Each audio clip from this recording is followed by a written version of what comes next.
Alright, so recently I've went down the Andrew Tate rabbit hole. And let me just say, first of all, before I start this, I'm not this fucking Andrew Tate fanboy that a lot of the people who watch him are, so do not worry, I'm not going to sit here and suck Tate's dick. A lot of what he says I think is bullshit, outright wrong, or ignorant. But I also think a lot of what he says holds some pretty good wisdom in it. And I feel like because he's kind of being caught up in the two extremes of there is the people who hate him and then there's the people who really love him. I want to look at Andrew Tate from a more neutral perspective of where his life philosophy seems to have strengths and where it kind of, I feel, is ignorant or falls apart. Because whatever you want to say about Andrew Tate, his life philosophy clearly has wisdom in it. Because, I mean, look at what he's achieved. He started at a very low point in life. And he worked his way up. He's very self-disciplined, seemingly. He's done a lot. The fact that he was a fighter goes to show that he is obviously very self-disciplined. If you're a fighter, especially one of his level, then you have to be pretty self-disciplined. And so I really do think that it's unfair to say that he doesn't have anything good to say, because he most definitely does. His philosophy has clearly carried him through life. So in this video, I want to look at his philosophy, both the parts where I think he excels in giving good advice and the parts in which I think his advice is ignorant or it kind of falls apart. But I want to clarify, as again, I don't love Andrew Tate, but I definitely don't hate the guy. I kind of like the guy. First, I think we should look at the elephant in the room, which is his sexist views. He has admitted himself that he is sexist. So it's fair to say that he's definitely sexist. Now, he sugarcoats the sexist views by trying to say he's being a realist, you know? Biology has these truths of how males tend to typically act versus how females tend to typically act. And there is differences in the male and the female brain. And males and females are different in a lot of ways. However, I think people take these biological differences to extremities. So just so we are actually hearing his point and I'm not accidentally strawmanning what he thinks, I'm going to get a clip of Tate talking about how he views the differences between males and females. Then from there, we'll break it down. Men and women are not the same. We've never been the same. This new think idea that men and women are the same is complete garbage that's been invented, right? For the longest period of human history, men had a role and women had a role. Men have never been faithful, ever. Look at history. Every single king, every single sultan had more than one woman. Look at the history, read the Bible, it's all there. Never in any point in history was there a woman with a bunch of men and that was accepted. Female promiscuity has always been frowned upon. Since the dawn of human time, it's been frowned upon. In fact, only 100 years ago, you couldn't get married unless you were a virgin. It was the only thing that mattered because it ensures paternity. How else do you know that kid is yours before a paternity test unless she was a virgin? It's the only way to be sure. You understand what I'm saying? So women, for the longest period of human time, the idea of a promiscuous female has been frowned upon and shamed. In half of the world today, it's still shamed. So a woman can't go around fucking people and pretend it's the same as a man running around fucking people. It's absolutely not the same. A man can only cheat if he loves someone else. If I have a woman who I truly love and I go out and fuck and I come back to her and I don't care about her and I only love my girl, that's not cheating. That's exercise. If she even talks to a dude, it's cheating because females are emotionally invested. I have no emotional investment. So no, I'm making this very, very clear. Any woman who was with me never even, the only men they spoke to besides me were my brother, and the guys online who were paying them. That is it. They were absolutely loyal to me. And if they weren't, they got fired. So the first point he tries to make is that men and women have never been considered the same in all of human history, and the idea that they are the same has been invented because in all of history, men had a role and women had a role, which is for the most part true.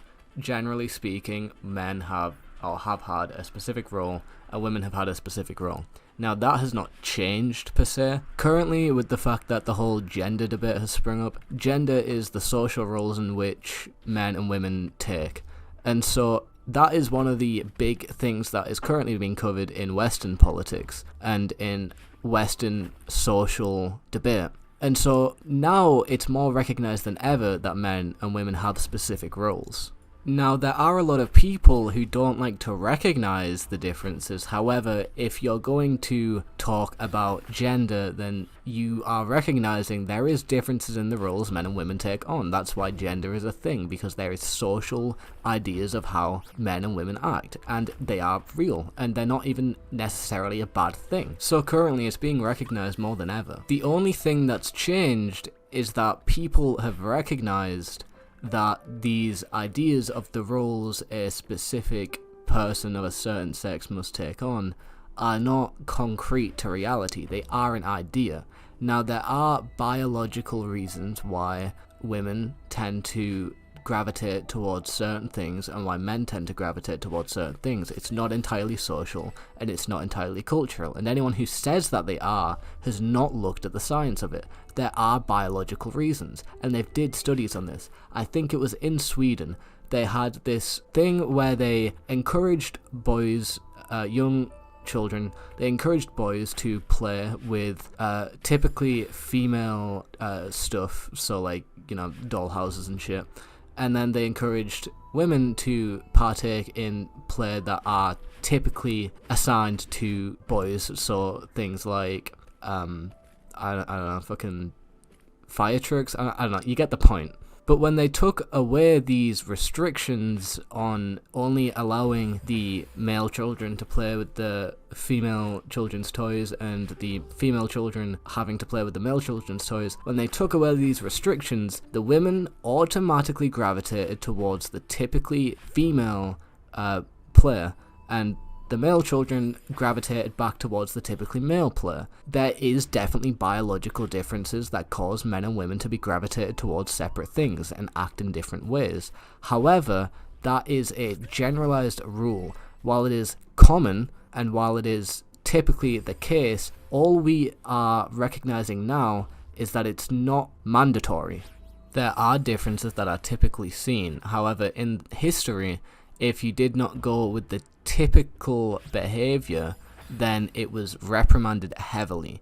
Now we are recognizing that maybe it's not the best idea to force people to fit into a social role that they don't want to fit into. And so it's no longer state mandated or socially mandated, or at least not to the same degree, to act in a specifically gendered social role. So while most people were fine with taking on those social roles, people who weren't were kind of forced into them. There are general differences, but the general differences are not the concrete reality. There is so much more to what makes someone what they're like than their sex. One of the things Tate will often say is that women can't be trusted. That's one of the things he says, which is probably one of the more sexist things he says, is that he says that women can't be trusted. He will never depend on a woman. I mean, fair enough if he wants to live that way, but also I find that fucking retarded, because everyone kind of has to depend on each other. Even in traditional roles, in the past, you would depend on women usually to take care of the home, take care of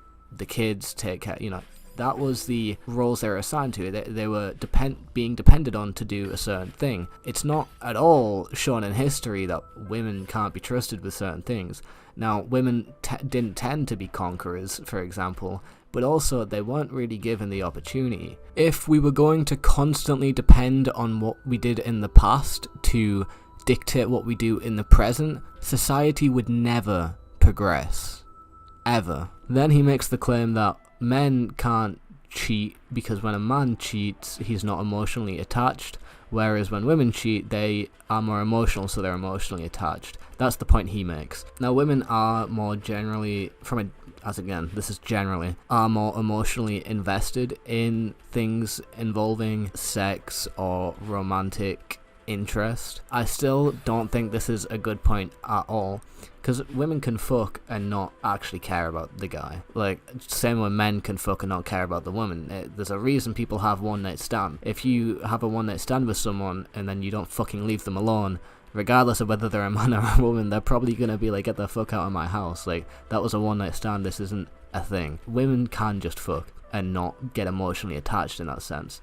But also, I think the point is retarded, because it's not that men aren't seeking an emotional outcome from a sexual encounter. It's just that men and women get that emotional outcome differently. And the point of a monogamous relationship is that the partners depend on each other for the emotional and sexual and romantic benefit they get out of having a partner around. So biology tends to show that men get more of a emotional benefit from sexual experiences with a woman. And so if you're a guy and you're in a relationship, a monogamous relationship with a woman, and you go out and you seek a sexual encounter from another woman, then you are taking away that dependency that is meant to be had with each other in a monogamous relationship. You're going and getting your needs met somewhere else. And if you're a woman and you're in a monogamous relationship and you're getting your needs met from another guy, then that also breaks the dependency that's meant to be had in a monogamous relationship. And so getting your needs met from someone else breaks that dependency, regardless of if a guy or a woman cheats on their partner. The point is that you're meant to be dependent on each other to meet each other's needs. It's a form of trust. It's an interlocking. It's an if I depend on you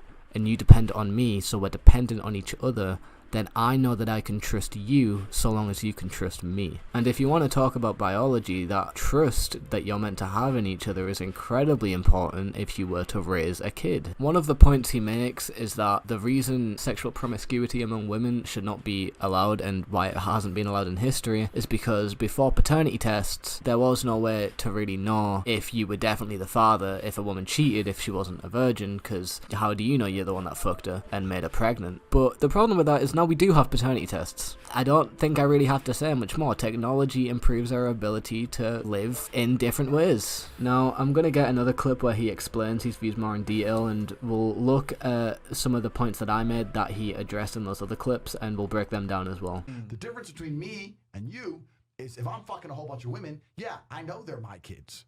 Fine, right? I know what I'm doing. I know they're my kids, right? How? How do you know they're your kids? If there's someone who's sleeping with someone in a relationship and they're a fling, so I doubt you care if they're a virgin because you're probably not trying to get them pregnant, how do you know it's your kid? They could have fucked another 3 or 4 men before you that could have got them pregnant. You don't know that. But a man having sex with multiple women is not nearly as disgusting or degrading as a woman having sex with multiple men. Yep. It's not the same thing. Pretending it's the same thing is a complete lie. Yep. It's a lie on every single level. One is the paternal aspect. And two, when you look at the paternal aspect, you also have to look at the evolutionary wiring that females have to coupling. You talk about the emotionality. Yeah. Women naturally emotionally get coupled or emotionally linked to a person they have sex with, because if they get pregnant by that person is responsible for keeping them alive. One thing that's important to be aware of is that things change when someone gets pregnant. If they don't get pregnant, they're not going to develop that bond that you're talking about, and they're probably not going to try get pregnant. So the fact that we have the pill does matter. The fact that we have paternity tests does matter, because when an animal gets pregnant, their neurochemistry changes in a lot of ways. It changes a lot about the way their bodies and minds work. So it's not that they're just going to get connected to anyone they have sex with. They are more likely to get more connected with someone who has got them pregnant. But just because they had sex with them doesn't mean they're going to wrap themselves around them. Now, if they get pregnant, then maybe. But also, a male is going to have the same response, because if you want to talk about biology, you get a woman pregnant, that's got your kid, you have to fucking take care of that kid so your genes pass on. That's now your responsibility. It's on both sides here. If you want to talk about evolutionary biology, then males would get attached in the same way that females do. Because we've had monogamy enforced for so long, and not just women being exclusive to the guy they're with, but men also being exclusive to the woman they're with, it would be an evolutionary benefit for males to get a naturally more attached bond to the woman they got pregnant, so they don't leave them and potentially then fail to find another woman, because if they're having a kid, chances are they're probably older, and the longer you wait to find a partner, the less partners in your generation there are going to be available. So there also has been evolution around males being attached to the women they get pregnant as well. Even if it's not to the same degree, it's still there and it's still prominent. Yeah. If you got pregnant in the olden days and the man abandoned you, you would die. Yep. You're on the street with nothing. You're going to literally die. So it's important that you get that man and you hold and keep that man. They have an evolutionary biology that's going to make sure that if they have sex with somebody, there's something about them which is attached to that person. You must bring value as a man. Whereas a man, I can fuck a bitch. Rough. You know what I'm saying, right? It could be, and then I can get a message the next day. Hey, did you hear Dianca? She stood up. Who's Dianca? Who the fuck's Dianca? Like, it'd be 12 hours ago. I don't know her name, right? So we can genuinely be emotionally detached. Because we are biologically designed to be genuinely emotionally detached. In fact, there's some math on it. Have you heard the math about how many men have reproduced since the dawn of human time? Roughly 40%, right? Right, yeah. Whereas 99% of women have reproduced. Bam. Meaning that 40% of the men were fucking 99% of the women. Bam. So Exactly. since the dawn of human time, a few men had all the chicks. That's the way we've always been. Yeah, I looked it up. It's true. 40% of the men have gotten 99% of the women in history pregnant. Now that gives them somewhat of a leg to stand on this point. I'm not going to say it's not at all indicative of what he was saying, although it's hardly anything that proves it 100%. There's a lot more things that go into evolutionary biology than just fucking. There's so much that goes into it. The basics of it are people fuck, reproduce, carry on their genes, but there is so much more that goes into it. Another thing that evolution has gave us is the ability to critically think about our own natural responses. So just because we mentally naturally respond to a certain thing which makes us want to physically act in a certain way, doesn't mean we will, because we can critically think. And one of the great things about evolving to critically think is we can act in a way that is against our primal nature. Not to mention, we develop around our environment, including social environment, not just our literal physical environment. And part of what causes our hardwiring is our environment. It's not just this is what the genes say, so this is what it does. Certain genes can flick on depending on the environment in which someone grows up in. So certain traits are more likely to be triggered, and the brain becomes hardwired differently due to the environment they're brought up around. So if we are brought up in a social climate that encourages monogamy, which ours does, and doesn't encourage something like polygamy, our minds will develop around that idea, and the genes that allow us to survive and reproduce more effectively in a monogamous environment will flick on. This is one of the things people forget about evolutionary biology, is that it's not just hardwired to what was traditionally done, it's got a lot of ways in which it is wired to work under different circumstances. Anyway, yeah, this will be part one. I'm gonna end this one off here. In the next part, I'll try and cover something that I agree with him on. If anything I said in the video was either misrepresenting Tate's views, or if anything I said you want to debunk or prove me wrong on, do it in the comments and I will address them in the next video.